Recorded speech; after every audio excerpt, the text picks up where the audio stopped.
Aujourd'hui dans le pays, vous avez les tenants du 35 heures, les tenants du 39 heures, quand les personnes ont le sentiment qu'ils travaillent déjà plus, ou qu'ils sont sous stress, sous tension, et donc il est temps de reposer le cadre qui permettra un vrai débat politique.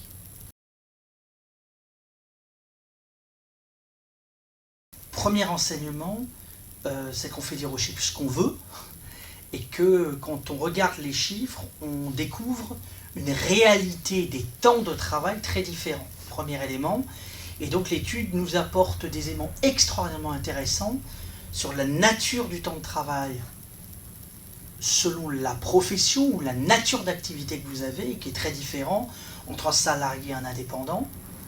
Démontre aussi que la France, contrairement aux idées reçues, dans une semaine, travaille à peu près le même temps de travail en une semaine que ses voisins européens, pas de la même façon selon que vous êtes indépendant ou salarié. Et donc, quand on parle de ce sujet, il faut être extrêmement précis et être capable de poser les termes du débat. Ça, c'est le premier enseignement. Le deuxième, qui est tout aussi intéressant, c'est que la perception qu'ont les personnes ne dépend pas du temps établi sur une feuille de paye pour un salarié ou du temps réel que fait un indépendant. Il dépend en réalité de la perception qu'il a, perception qui peut être liée à un réel ou tout simplement à un sentiment diffus lié à son activité, au stress de l'activité, et que donc la question qui est posée au pouvoir politique, aux décideurs en réalité, c'est comment j'appréhende cette perception qu'a le peuple, qu'ont les citoyens, et comment, à partir de là, je peux apporter des réponses à cette perception. Vous comprenez bien qu'on comprend au travers de la Fondation combien le décalage qui peut exister, combien il y a un décalage entre le discours des hommes publics et la réalité perçue par les citoyens. Et c'est cet écart-là que la Fondation veut poser sur la table, notamment dans le débat présidentiel, mais de façon plus générale, dans la réflexion que l'on a s'agissant du travail en France.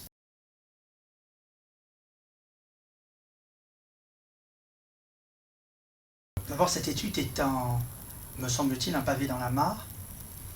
Il pose la question au pouvoir politique il se repose la question, et c'est dans le titre de l'étude,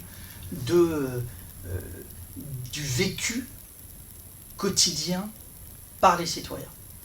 Et ce qu'on découvre singulièrement, c'est que le temps de transport, l'absence de crèche, l'absence de facilité au travail, ces questions qui sont faites autour de la question du travail lui-même, est tout aussi singulièrement, et tout aussi important, que n'est le travail lui-même. Et que ça pose la question de la valeur travail dans les politiques publiques. Et donc ça pose la question de comment cette valeur travail est réellement intégrée par les politiques. Plutôt que d'en parler, il faut maintenant l'inscrire dans les faits et dans les actes. L'étude est une première étape. Nous produirons un colloque sur la question de la valeur travail très probablement au début de l'année prochaine, et nous demanderons au pouvoir public et au candidat à la présidence de la République de se positionner par rapport à ce sujet.